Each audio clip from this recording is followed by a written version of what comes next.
is on the field, and the Buffalo Bills have survived. The Bills win it 14-9.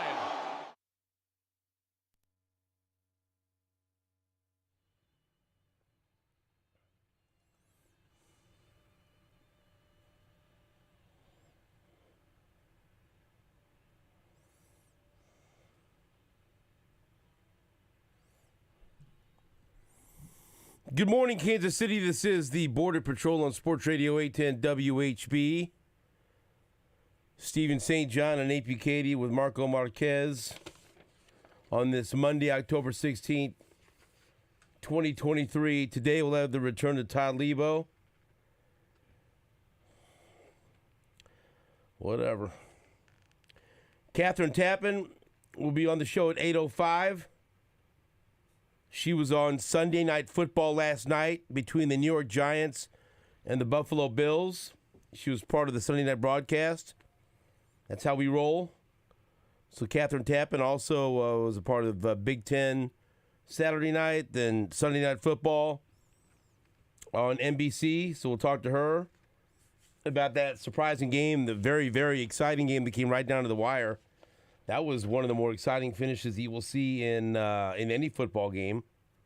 And it was nice to see now someone else getting accused of being gifted a game by the referees, as Buffalo clearly should have been called for holding or something on that final pass into the end zone by Tyrod Taylor. If the Giants would have converted and scored a touchdown, they would have won. It was an untimed down because of a penalty. Wow, what a game. What a great finish. But it was not to be. They had multiple chances to win the game at the end, but they couldn't get it done, and the Buffalo Bills held on for dear life against the New York Giants to get a home win on Sunday Night Football. We'll talk to Catherine Tappan about that. Then Chase Daniel, our Monday morning quarterback. I wonder what we're going to talk to him about. Yeah, we're going to talk to him in Nate's face. Missouri goes to Kentucky and wins 38-21.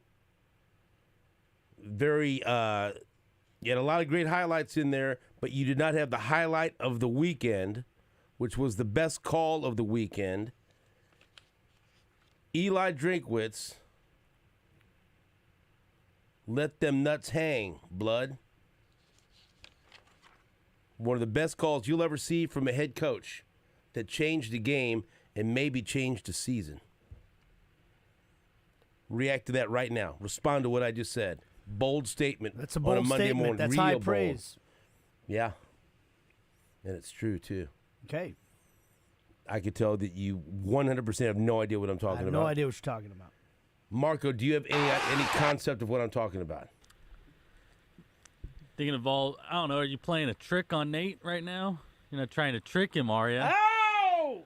Uh-oh. It was, so here, and we'll get into the football. We'll get into football in the NFL, but Missouri winning at Kentucky is a huge deal.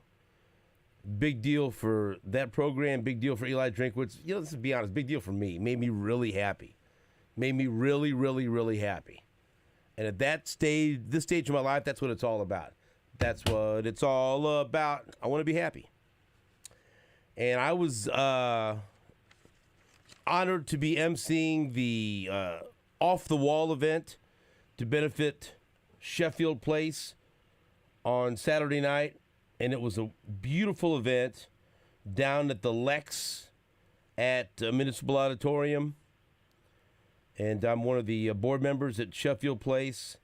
And it is located in the neighborhood I grew up in the Northeast neighborhood. So it's very near and dear to my heart. And also the mission of Sheffield Place, while I'm talking about, let me go ahead and tell you more about Sheffield Place.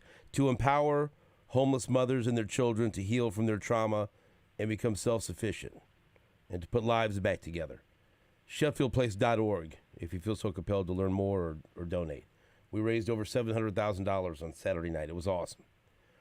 And so with the timing of the event, my arrival was a little bit before kickoff down in Kentucky. And so I had promised myself And I have no choice once we get into the program because then I have a lot of duties as the MC going through the wonderful program and then reading all of the items for the auctioneer and the fund to need and doing some other things on stage. And so once that starts to happen at around 8 o'clock, I can't pay attention to the game. I have to have a laser-like focus. And also, my wife took my phone because my phone was the one that was tied to the silent auction. And so she had commandeered the phone because she was going to make bids all the way up until 8:30. It looks like we're going to Eureka Springs pretty soon for a lover's getaway. Beautiful place. Very good.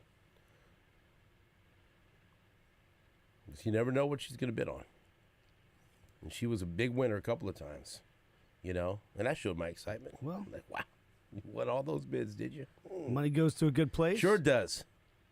It certainly does. So who can complain about that? Ooh, I'm watching this play. Wow. But I kept looking over and she's, oh boy. You'll have to visit Beaver Lake while you're down there. Well, that's the hope, Marco. Play your cards right. So I see the first part of the game, right? Mm-hmm. And it's 14-0 Kentucky. And I'm like, are you kidding me?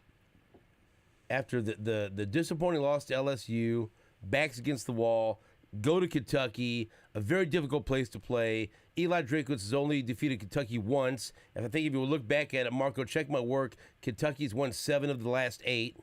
It's not Barry Odom, that was one of the problems he had. He lost to Vanderbilt a couple of times, but he couldn't beat Kentucky, and he had some issues recruiting, but that's a whole other story. He is 5-1 at UNLV. Look out. The Running Rebels are a hot ticket in football in Vegas right now. Bet you didn't know that. And so, 14-0. I mean, this is what you're gonna do? Well, okay. That takes away all the drama for me. That takes away. I'm not gonna be checking in, so I'll just go home and then watch the game later. I'm not, Mm-hmm.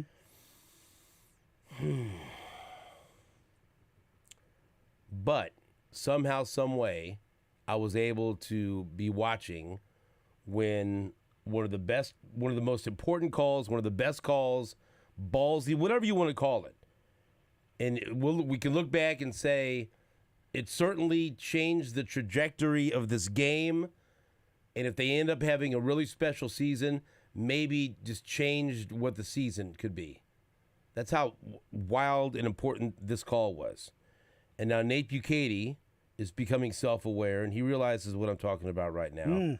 After being down 14-0, and then Mizzou going on a reasonable drive. They had a 3rd and 4, and then they had a bad snap that was fumbled and the loss, and so that set up 4th and 10 at the 39, and you're kind of in no man's land there. I mean, Harrison Mevis, he can hit a 56-yarder.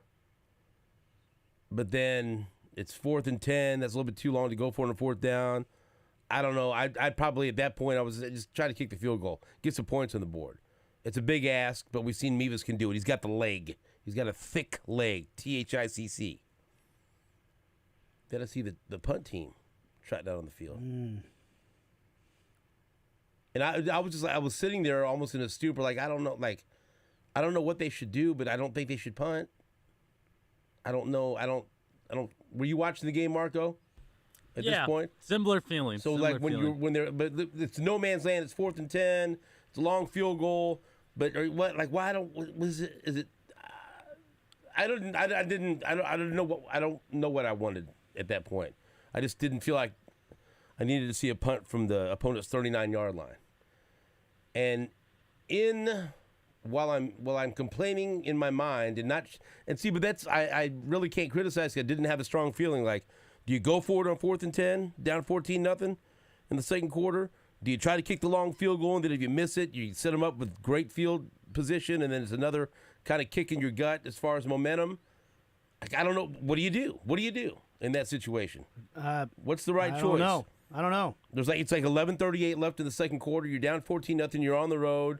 The crowd's already loving it, you know. Yeah, it kind of seems like a no-win situation. Right. Probably just Like if they hadn't lost 6 yards, it would have been 4th and 4. Go for it. Go. Yeah, for Go, sure. You know. Or kick the field goal, whatever. One of those two. Losing the 6 yards screwed it all up. And I'll be damned if it wasn't a fake punt. And this punter goes out there and throws a beautiful pass to a receiver that was not open. Right. I mean, Kentucky had punt safe. It's like they didn't really catch him off guard. But ballsy from the coach, ballsy from the punter to still throw it and put a nice pass up there to freshman Marquise Johnson, who all he does is catch touchdowns. Luke Bauer. Remember the name Luke Bauer. Don't ever let him buy well, I don't know if he's 21. I think he is. Don't ever let him buy a beer in Columbia again. Luke Bauer. Threw that ball, and it was a great adjustment by the receiver. Catches the ball, touchdown, 14-7. The Kentucky fans are pissed, and then I have to go dark. And then it's over for me. But I have a good feeling. That was a jolt of enthusiasm for me. From that point on, pretty much Mizzou kicked Kentucky's ass and ended up winning 38-21. Unbelievable. And it felt like they were heading towards getting beat by a lot. And that totally changed momentum. It took the crowd out of it. It got Mizzou fired up. Kentucky went into a stupor. And then Mizzou had a lead at halftime and controlled the game. And Kentucky pretty much shut down Luther Burden III. Brady Cook didn't have a great game. But everyone did their part. It was a full team win. And that's like when we were talking to Stan earlier, or we talk about, you know, what do we want to see from Eli Drinkwitz? What do we want to see that will make us believe that he's got this program headed in the right direction, and then the faith of the fan base can get behind him, right? And the support, right? Win a game that nobody expects you to. Win a game against a guy that's considered a better coach. Well, that happened against K-State, right? And I don't want any revisionist history. Very few people thought Mizzou was going to beat K-State. Very few. And they beat K-State. And now and then you go to your house of horrors against a team that has given you nothing but problems. And you go down there in a game that, I mean, at this point, both teams only had one loss, and both teams still had the opportunity to have a special season in front of them. Both teams were coming off a disappointing loss, different. You know, Kentucky got blown out by Georgia, and Mizzou had that last-second loss to LSU. But they went down there, got down 14-0, faced adversity. And like Eli Drinkwitz had this reputation of being like an offensive guy that was going to go out there and be aggressive and make you say, wow. And guess what? That made me say, wow. Wow. Right? Yeah. That's a swashbuckler. Calling that play and it working. And it changed the course of the game. So we'll talk more with Lebo about it if he decides to come in here. I don't know if he will. Now that you've been made privy to this information, it was unbelievable. And then going back and watching that game again when I got home and just see, it was what an unbelievable change of momentum, and just how it changed that football game. It just changed the entire football game. One of the biggest, most important calls that he's made as a Mizzou head coach. I mean, the execution's incredible, too. You know, like you said, this wasn't like he wasn't wide open. He was covered. Yeah, it's one thing if it's, well, we saw that they always leave this guy uncovered and, you know, it's going to work out. But to ask your punter to make that type of throw. And he did. And for him to make it. And the receiver, a freshman receiver, but he's shown that, to make that adjustment. Yeah. The execution's incredible. Because if you don't get it, you know, everybody might be lighting Eli Drinkwitz up today. If you don't go, I mean, who knows where the game goes from there. And after that touchdown, Kentucky 3 and out. Mizzou field goal. Kentucky 5 and out. Mizzou touchdown. End of half. It just, and if you watch the first quarter, like what were you thinking, Marco? Honestly, if it's 14-0, like, oh Jesus. Why? Thought it was going to be a long day for Missouri again, having to face another rushing offense that was going to be able to drive down on you and shoot a clock, and your offense wasn't going to do. You got to play. What did Brady catch up. Brady Cook start off 1-6 with a pick, and then if you would have known that Luther Burden wasn't going to do much, they were going to shut him down. Those are all the ingredients for a bad night for Mizzou. Yeah, Burden 2 catches, 15 yards. One carry for 6 yards, and then one time he got hit 7 yards out of bounds and they threw no flag, but whatever. And so Mizzou wins 38-21, and I'm just going to tell you, I don't know what's going to happen from this point on, right? But now they're number 20 in the nation. They're 6-1. They're 2-1 in the SEC. They got South Carolina coming up. That ain't going to be an easy game. South Carolina can score, but they should be able to beat them. They're a better team than South Carolina. And if they can beat South Carolina, they can go into their bye week 7-1, 3-1. I don't know. Certainly in the top 20 because they're number 20. Maybe is however far they jump up, right? Mm-hmm. With 2 weeks to prepare to go to Georgia to play for first place. And just the idea that they could do that and have that opportunity this late in the season and have a buildup of 2 weeks going, I'm getting ahead of myself because they got to beat South Carolina. Stop it. Manage expectations. But now it's just like right there. Yeah. It's right there. And then you look at the schedule differently.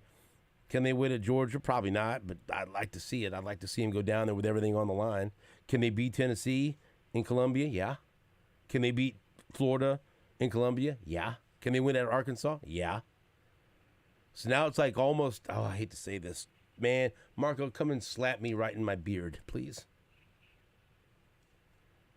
It's like almost like now the expectation is like they should be 9-3, and if things go really well, they could be 10-2.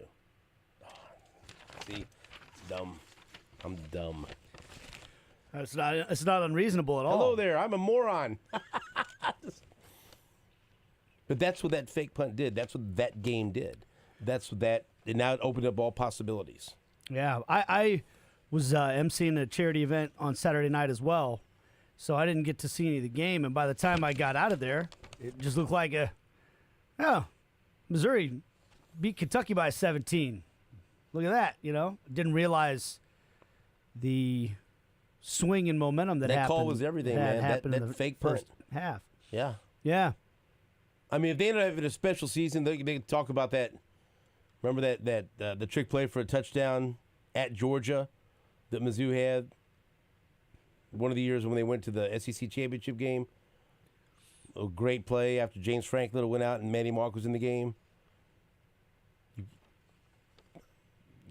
Neither one of you. Marco's mesmerized by the question, so I'm going to guess that he doesn't know what I'm talking about. But anyway, it's got to go down the something that happened. Hole. Yeah. And like Mizzou fans will talk about that play. I can remember that play, and that kind of sealed the deal at Georgia, and then then all of a sudden, that has the opportunity if this season ends well that Mizzou fans will talk about that play for a long, long time. Mm-hmm. I remember that fake punt at Kentucky when they were down 14-0, and they came back and won and went on to do this or that or whatever. Even just winning that game at Kentucky, because let me tell you something, Kentucky pisses me off. And they and referees invent things to call.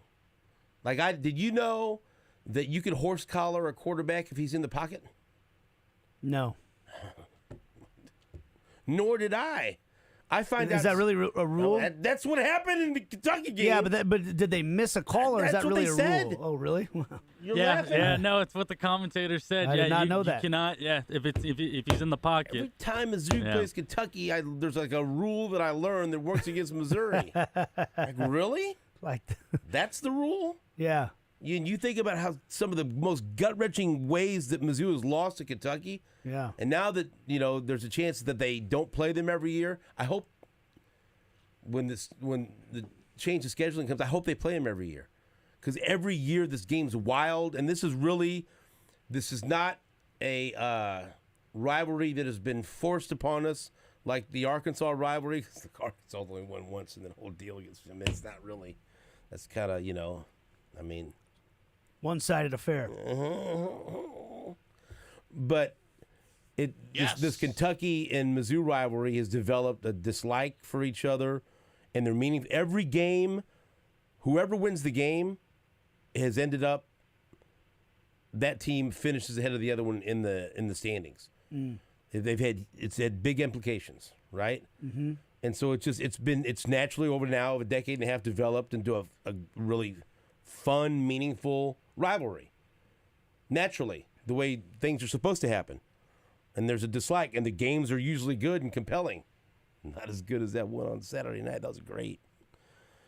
I like the way that game ended. Well, I learned about officiating too. I learned you can jump off sides when KU goes for it on 4th and 5. That's fine. That's not apparently a penalty. That's what I learned this weekend. You should try to fake punt. Yeah, maybe. I mean, Marco, let me be happy. I'm sorry for mentioning what could happen. I should be ashamed of myself for ever talking about expectations and counting any chickens before they hatch. But just like that win opened things up. Yeah, this is what's you're just Let me saying, laying out live. what's on the table. Let me live. Opened Yeah. up another opportunity for Missouri to Missouri. What kind of attitude is that? Wow, Mr. What Negative kind over of there. attitude I'm is just that? trying to keep you grounded over here. Man, Bro, there's one local team that's ranked, Missouri. They got one loss to LSU, and they very easily could have won that game. Get on board. Come on. Don't be that way. Don't be negative. Let's live. Let's be like Leonardo DiCaprio and Kate Winslet in the front and enjoy ourselves before the ship goes down. All right? They didn't know. Just live free. Hey, and one of them lived. And one of them actually lived. it's possible it doesn't end up that way for Missouri too. This boat Right. might just keep sailing all the way to its destination. Right. Who knows? But now it's possible. That's Things right. are possible. So, there we go. Mizzou gets a big win, and it was a wild, wild, wild, wild, wild weekend in the NFL. K-State came back and got a big win, bounced back and got a big win. Kansas had a tough loss to Oklahoma State. All of a sudden, Oklahoma State's good, and they beat the local teams, and can't figure the Big 12 out because the Big 12 is really weird. And I can't figure the NFL out. And I've learned to not gamble anymore in the Big 12 or the NFL. I'm going to stick to SEC gambling. Let's go.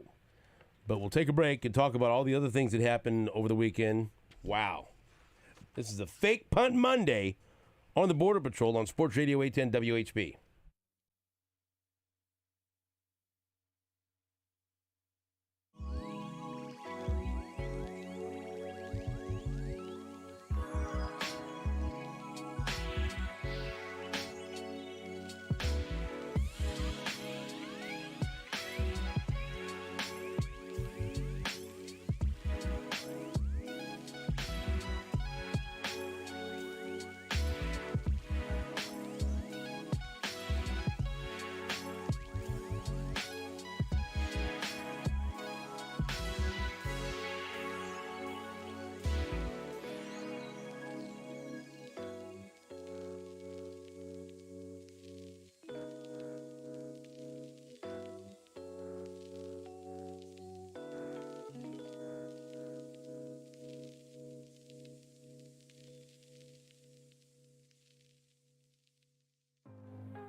pattern left sideline to Marquise Johnson, who made an adjustment and a leaping grab, and Mizzou's on the board.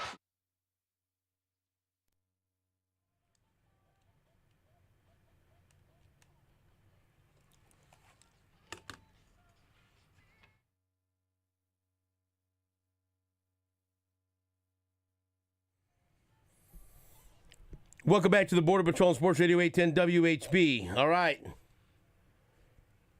The other thing I was excited to talk about this morning. If you remember on Friday, I was somewhat animated in the opening segment to the point where Stan Weber accused me of being mad at someone. And I said, Stan Weber, I'm not mad at anyone. But Stan Weber, sometimes I get somewhat irritated when I hear so many complaints about how the Chiefs won a football game. I don't like it when they win by and I feel like we went through this last year. And went through the same damn thing. And the same people dragging their feet and the all shucks, woe is me. I don't like it when they only win by 3 or whatever the complaints are. When it comes down to it, they're not going to be able to win without Tyreek Hill. All these, it's like, I mean, has Andy Reid and Patrick Mahomes and Travis Kelce and Steve Spagnuolo, if these guys, like, what exactly do they need to do to earn your trust? What can they do? What can be done? And I get it. It's tough to be a Chiefs fan these days. They don't win the Super Bowl every year. That's true. They've only won it twice, really, if you think about it. With Mahomes, they go to the AFC. They win the AFC West every year. Right now, we are living in a time where they win the division every year. And guess what? They just about got that sucker wrapped up right now. They win the division every year. Mm-hmm. And so far, under Mahomes, they go to the championship game every year. A team that for years and years, the entire fan base would have done a collective backflip to go to the championship game. Now they just go every year. And they are 2 overtime losses. Listen to this sentence. They are 2 overtime losses from going to 5 consecutive Super Bowls. Okay?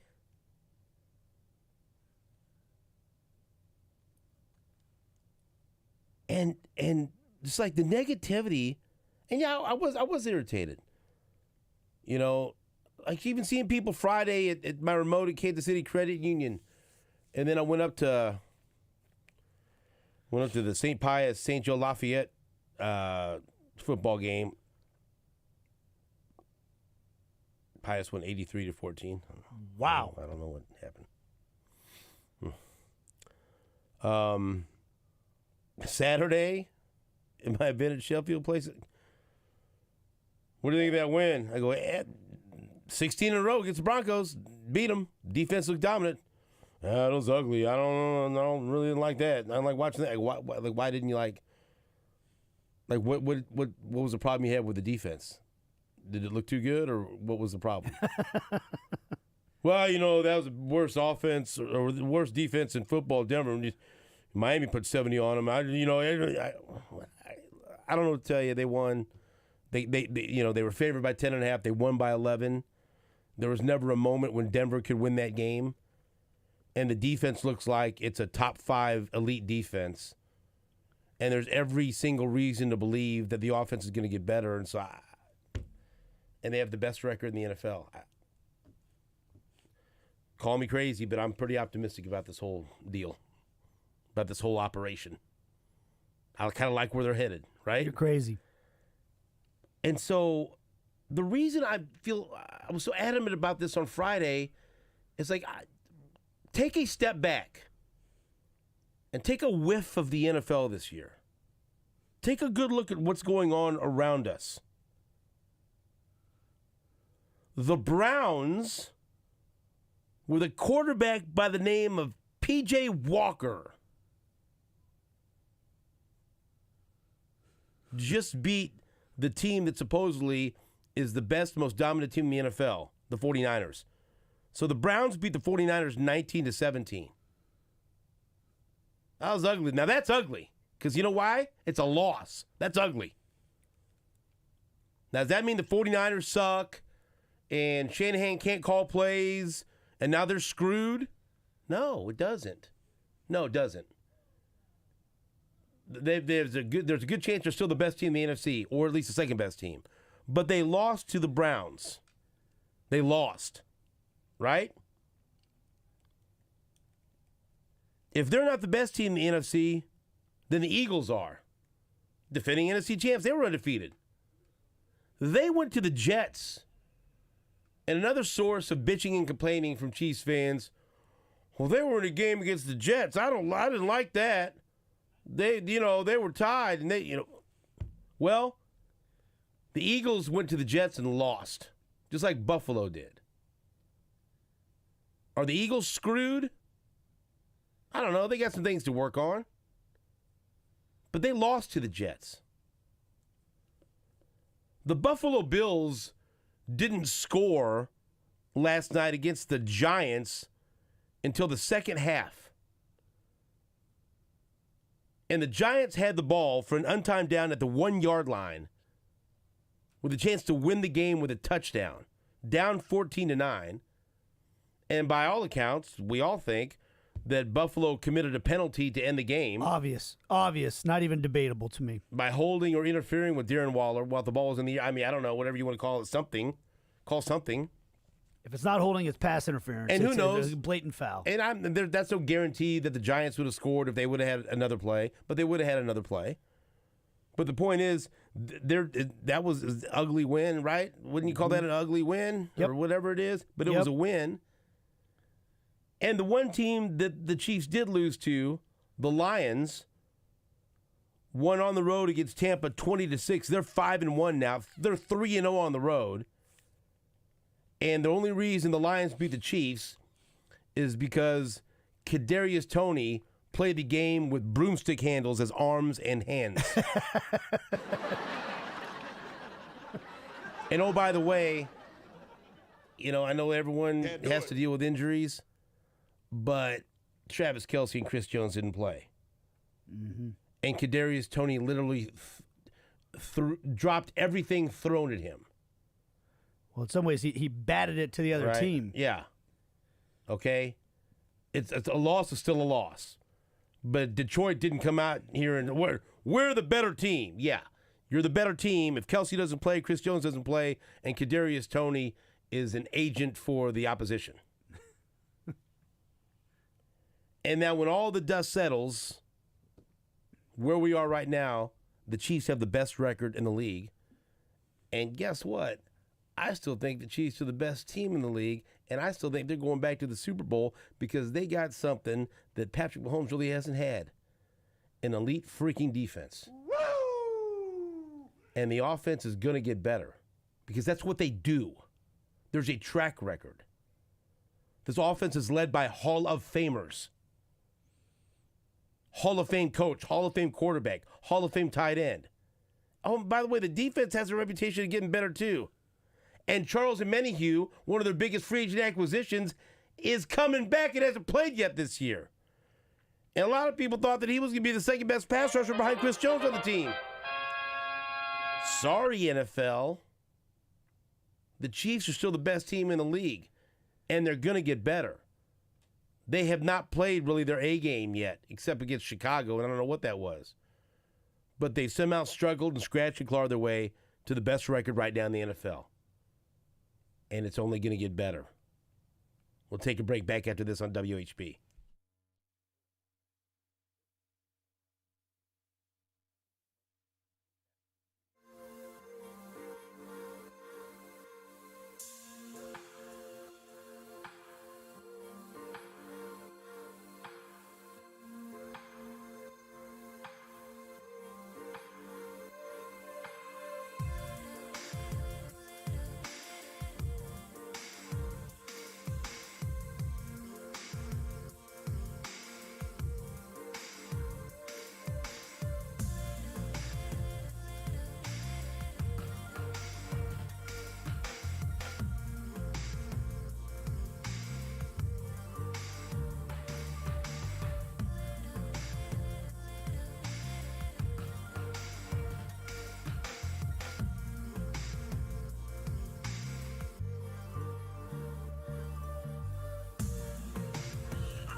15. Would you do me a favor? Would you come on the air and complain about a 2-week European vacation? I'm doing it right now. Yeah, thank you. I just, listen, if I wanted to watch American football, I never should have left. I had to get I up wasn't gone early for to 2 watch weeks. the Chiefs. Was that too much on my soapbox last No, segment? man, Nate? you knocked it out of the park. You're 100% right. And I've been trying to say every week when different people have wanted to pick apart the Chiefs' wins, this team does enough to win. They do enough to win their games. This team is it's just such a weird thing because you can't take anything for granted in the NFL, but their games become bigger when they get to December and then when they get into the playoffs. Up until that point, they're the biggest game on everybody else's schedule. Todd, I know what this is like as a Kansas basketball fan. You do. When KU goes into other It's the Super places Bowl. in the Big 12, the gym's always packed. Always. If they lose, everybody's going to rush the court. It's the biggest game. And then KU fans gripe because, we only beat Oklahoma State by 10. Yeah. When Oklahoma State, they're only 3-8 in the league or whatever. You got to win the games, though, when it matters. And that's what the Chiefs have done. We talked about this, I'm pretty sure, when I rewatched the Netflix quarterback thing. You forgot how many just grinded outs that they had against bad teams last year. But when you have the parade and you hoist the trophy, you forget about all that. You think it was doesn't just a matter. cakewalk the whole way. And here's the other part about it. Like you talked about all these games that happened yesterday. And I love it. One thing that is great about the Thursday night game is you get to sit there and the league watch. differently. I had Andy on my lap watching Red Zone. We were the witching hour was pretty good in the noon hour. Not great. Not great. But the end of the 49ers Browns game, that whole fourth quarter was worth watching. Absolutely. For one thing, you said something earlier, Steve. The Chiefs got something that they haven't had before, and that is this elite defense. And they got something that nobody else has, which is Patrick Mahomes. Brock Purdy is a great story. And people started comparing him to Joe freaking Montana this year. And like former NFL players, guys that get paid to be pundits on the national level, started comparing him to Joe Montana. We saw him yesterday with no Christian McCaffrey and no Deebo Samuel. Wasn't much. Didn't quite look like Joe Montana anymore. You take a look at that Bills team that needed. I mean, and boy, what would Pro Football Talk say if the Chiefs got that call at the end of the game that the Bills got yesterday? They blatantly hold a guy, pass interfere, everything, and they hold on to beat a nothing Giants team. Against Tyrod Taylor as the quarterback. And The Josh, Giants are the only NFL team in the Super Bowl era to have more rushing yards, more passing yards, fewer interceptions, fewer fumbles, and fewer missed field goals than their opponent, but still lose. Teams were 134-0 in the Super Bowl era with all of those stipulations. and by the way, That's something. Josh Allen got hurt again yesterday night. Came back in the game and played, but it was to the point where they're going to do more tests on his shoulder, his throwing shoulder. Josh Allen gets the hell beat out of him every game that he plays, and he's out there hitting offensive linemen when they get in a scrap and all that stuff. Brave guy, tough guy, all that stuff. But what is it, week 7? And he's already got a shoulder problem. I'm just saying, like, my point that I'm trying to make here is the 49ers look like a juggernaut, right? And then all of a sudden, Christian McCaffrey and Deebo Samuel go down. They don't quite look like the same juggernaut. The Eagles look like this juggernaut. They go up against that Jets defense. And we were questioning, is that Jets defense really that good or not? Well, according to Robert Saleh, apparently they've embarrassed every quarterback that's played against them, even Patrick Mahomes. But the Eagles lost to that team, couldn't score a point in the second half. And the point I was trying to make is we sit here and we pick apart the problems the Chiefs have, and yes, they got some issues. Because it's the NFL, and the NFL doesn't allow you to have a perfect roster where you're elite in every single category on the field. And the point that I'm trying to make is exactly what you said earlier, Stephen, which is if you take a step back and look across the league, show me the perfect roster. Show me the team that doesn't have issues. Do the Dolphins look like a juggernaut at times? Yes. But they got their butts kicked by the Bills. They're not perfect. Do the 49ers look pretty incredible? Yes. But does Christian McCaffrey ever stay healthy? No. And is Brock Purdy anywhere near the stratosphere of Patrick Mahomes as a quarterback?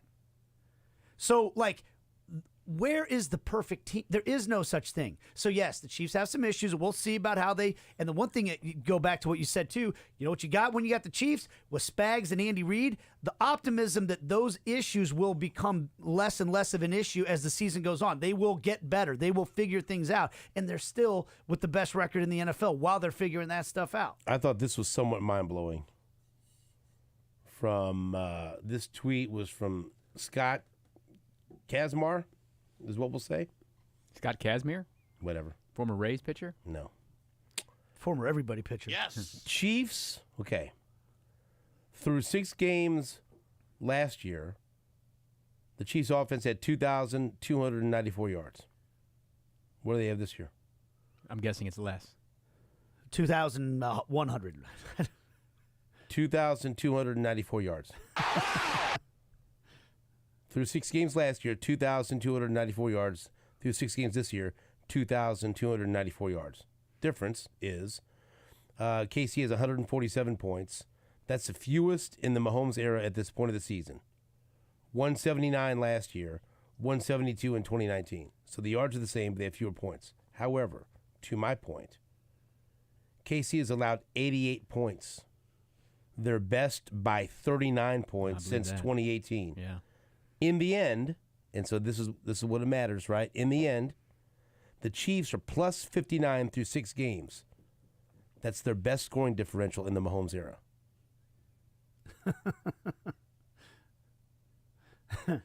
Defense. That was a creepy laugh. What was that?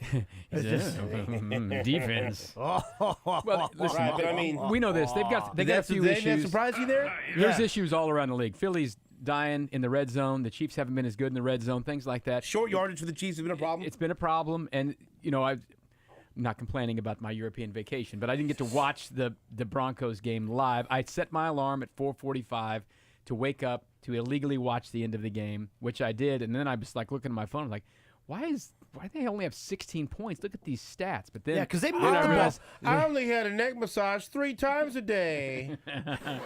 then I realized they threw an interception and they tried to fake a field goal and all these things. If they just didn't do that score would have felt a lot different and been different for them. But that's been pretty standard this year, with the exception of the Bears game. They just haven't scored like they need to score. They're moving the ball. They're getting things done. But the only team this week who looked like they had it all working on offense was the Dolphins. I mean, everyone else had trouble. There weren't shootouts going on anywhere around the league. Maybe the defenses, maybe they're calling things differently. Maybe there's something to it, or maybe this was just a weekend where it was kind of some ugly football and you didn't get to see all the flash and dash other than the Dolphins game. But I have no fear that the Chiefs aren't one of the best teams in the AFC. No question about that. None.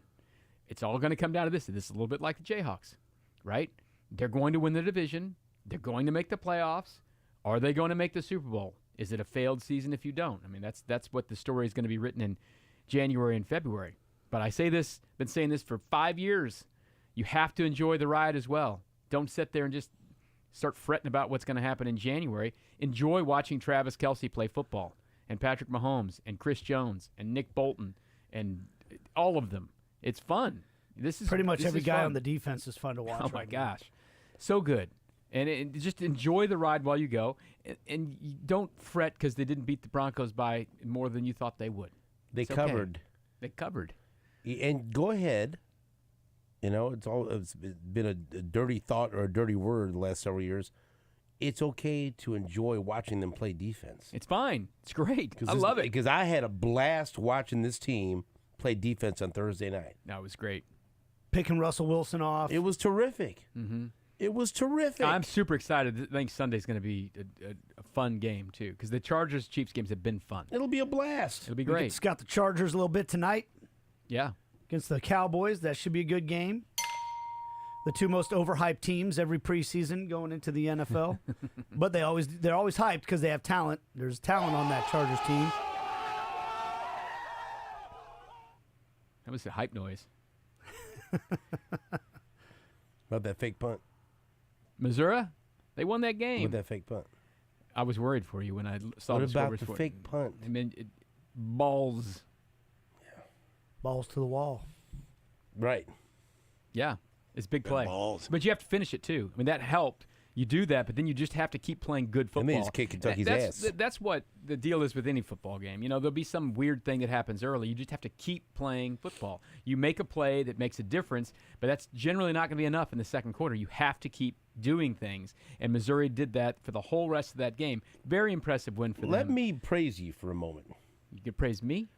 Before you left for Italy, and maybe you don't want me to air this dirty laundry, but I will. What'd I say? I can't remember. 2 weeks ago I said something? Yeah. What'd I do? You had pulled me aside, basically. It was just between, I don't know, where we might have been a at the stairwell Chiefs or game. something? We were somewhere. There was one day when you were co-hosting. We're in commercial break. And this guy had enough of the KU hype. He had enough of the K-State hype. And he had really had enough of the Texas hype. And he told me, and I said, so what do you think? And he looked at me, he goes, you were pretty adamant about this. He goes, I think Oklahoma's the best team in the conference. They're going to beat Texas. I think they have a very good shot of beating Texas and winning the Big 12. And everyone just kind of looking past them. And at that time they were. And now, a couple of weeks later, you look like an idiot savant. But also, they've been sitting there getting patted on the back for 2 weeks after beating Texas. They best, finish the job. Who do they got this weekend? UCF this weekend. They'll be fine. And then you think? Then Kansas. Think you'll be okay. I think they'll be all right. And then Oklahoma State. Oklahoma State, all of a sudden, Oklahoma State looked dead in the water. South Alabama beat them up and down at home. They couldn't do anything, and now they've beaten Kansas and Kansas State. So, listen, the long football seasons, they are. Oklahoma looks real good right now. But you know what? Here's the deal. Just don't make one play, you lose that game, right? Same thing. If you lose that game, should Texas feel awful now? No, Texas played pretty well in that game. They just didn't win the game. Did you get drunk in Italy when you found out Oklahoma beat Texas? Well, it's time to break. I'll tell you a fun story about my Oklahoma, Texas. Drink a big bottle of Italian wine. During the break, I'll I don't tell know if you a heard, story. Stephen, the time changes. Right. It's something. I was Lebo's lucky back. that was at 11. Complaining about Europe. Back after this on WHB.